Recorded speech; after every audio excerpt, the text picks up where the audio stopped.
Hello dear students, welcome to BPIC online classes. How are you all? I hope you all are very well. मैं Mansar 9th class की social science के part first history के chapter 5 का lecture 5th लेकर आया हूँ, जो कि लेक्चर 5th आज का टॉपिक हमारा है चारागाहों की सीमाएं बंद कर होने का प्रभाव। चारागाहों की सीमाएं बंद होने पर क्या प्रभाव पड़ा, आज हम इसके बारे में चर्चा करेंगे।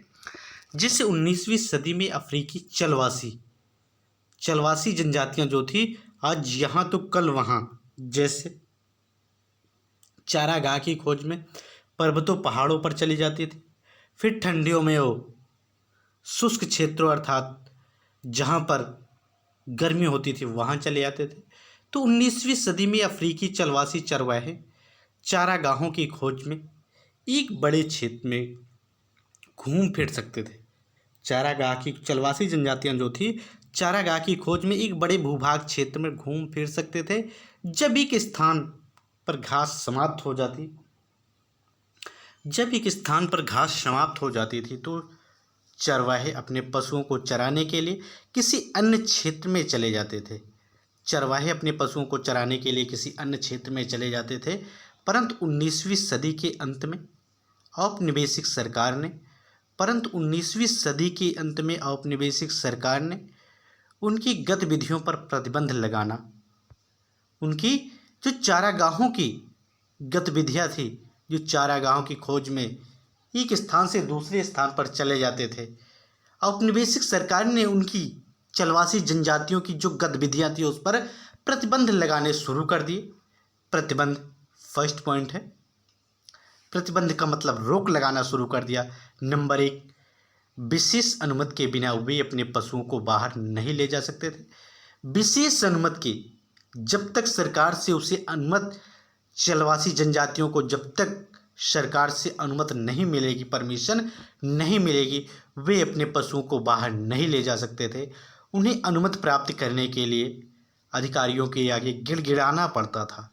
उन्हें परमिशन लेने के लिए अधिकारियों के सामने गिड़गिड़ाना पड़ता था, परंतु उसके पश्चात भी उन्हें अनुमति नहीं मिल पाती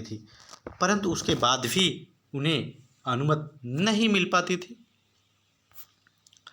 सेकेंड पॉइंट, उन्हें एक निश्चित सीमा क्षेत्र में ही रहना पड़ता था। चलवासी जनजातियों को एक निश्चित सीमा क्षेत्र में ही रहना पड़ता था। वे इस सीमा क्षेत्र से बाहर नहीं जा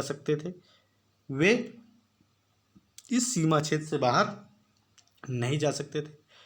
कई क्षेत्रों में से थर्ड पॉइंट है, कई क्षेत्रों में उनके द्वारा व्यापार करने की मनाही थी। जिसका थर्ड पॉइंट है, कई क्षेत्रों में उनके द्वारा व्यापार करने की मनाही थी। फोर्थ पॉइंट, वे गोरे लोगों के बाजारों में दाखिल नहीं हो सकते थे। जो चलवासी जनजातियां थी वे गोरे लोगों के बाजारों में दाखिल का मतलब शामिल नहीं हो सकते थे। प्रभाव, इन प्रतिबंधों का उल्लंघन करने वाले चरवाहों को कड़ी सजा दी जाती थी। इन प्रतिबंधों जो रोक लगाई गई थी चलवासी जनजातियों के लिए, उनका उल्लंघन करने वाले चरवाहों को कड़ी से कड़ी सजा दी जाती थी। प्रभाव के बारे में चर्चा करते हैं। इनके प्रभाव, नई सीमाओं तथा प्रतिबंधों ने चलवासी चरवाहों के जीवन पर बहुत बुरा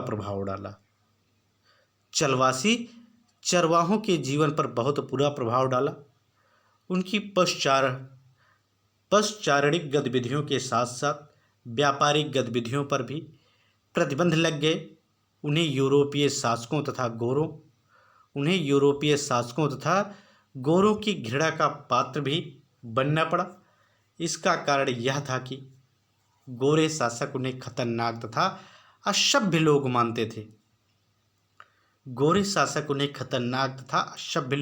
थे और उनके साथ कोई संबंध नहीं रखना चाहते थे। जो गोरी लोग थे, वहाँ की जो गोरी जनजातियाँ थे, जो गोरे शासक थे, वे चलवासी जनजातियों के साथ कोई संबंध नहीं रखना चाहते थे। जब चारा सूख जाते हैं, नेक्स्ट पॉइंट है, जब चारा सूख जाते हैं, वर्षा के पश्चात भी कबीले से घनिष्ठ संबंध है। वर्षा का पश्चारणविक कबीले से घनिष्ठ संबंध है। वर्षा और जो कबीले थे उनके बीच घनिष्ठ संबंध था, वर्षा ना होने के कारण सूखा पड़ जाता है और घास भूमियाँ सूख जाती हैं। इस स्थिति में उनके पशु कमज़ोर हो जाते हैं। इसके परिणाम स्वरूप उन्हें घास और पानी की खोज में चलवासी का जीवन व्यतीत करना पड़ता है। इसके परिणाम स्वरूप उन्हें घास और पानी की खोज में चलवासी का जीवन व्यतीत करना पड़ता है। औपनिवेशिक काल में मसाई लोगों को एक निश्चित क्षेत्र में रहने पर मजबूर कर दिया। औपनिवेशिक काल में मसाई लोगों को एक निश्चित क्षेत्र में रहने पर मजबूर कर दिया गया। उनके द्वारा अपने पशुओं के स्थान परिवर्तन पर प्रतिबंध लगा दिया गया। उन्हें अच्छे चारागाहों से वंचित कर दिया गया। वे जिस क्षेत्र में रहते थे वहाँ वर्षा की कमी थी, अतः बार बार सूखा पड़ता रहता था। वे अपना निवास स्थान भी परिवर्तित नहीं कर सकते थे। परिणाम स्वरूप बीमारी और सूखा के कारण उनके पशु मरने लगे। सन 1930 ईस्वी की एक जांच से पता चला कि कीनिया में मसाइयों के पास 7,20,000 मवेशी, 8,20,000 भेड़ और 1,71,000 गधे थे। सन 1933 तथा 1934 के सूखे में कीनिया के मसाई कबीले के लगभग आधे पशु मारे गए। चारागाह सूख जाने के कारण आधे से ज़्यादा पशु मारे गए। सब पर एक जैसा असर नहीं पड़ा। औपनिवेशिक शासन से पहले अफ्रीका का मसाई समाज 2 वर्गों में विभाजित था। वरिष्ठ जन, नंबर 1 वरिष्ठ जन जिसे एल्डर्स कहा गया। सेकेंड पॉइंट है योद्धा, वॉरियर्स। नंबर 1 वरिष्ठ जन, एल्डर्स, यह समाज का शासक वर्ग था।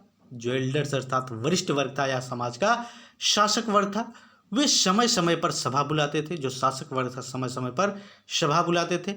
इन सभाओं में समुदाय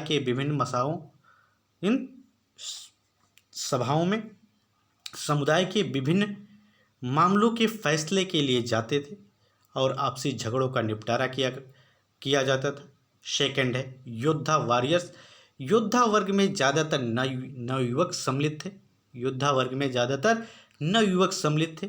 उन्हें मुख्य रूप से कबीले की सुरक्षा तथा लड़ाई लड़ने के लिए तैयार किया जाता था। वे अन्य कबीलों पर आक्रमण करके उनके जानवर छीन लेते थे। उन्हें योद्धा वर्ग का अंग तभी माना जाता था जब वो युद्ध में अपनी वीरता का प्रदर्शन करके अपनी मर्दानगी सिद्ध कर देते। मसाई लोगों के मामलों को नियंत्रित करने के लिए अंग्रेजी सरकार ने अनेक कदम उठाए। जैसे नंबर 1, अंग्रेजों ने पशुओं पर धावा बोलने तथा युद्ध प्रणाली पर कई प्रतिबंध लगा दिए। फलस्वरूप बुजुर्गों तथा योद्धाओं के परंपरागत अधिकारों पर प्रतिकूल प्रभाव पड़ा। बुजुर्गों तथा योद्धाओं दोनों पर परंपरागत अधिकारों पर प्रतिकूल प्रभाव पड़ा।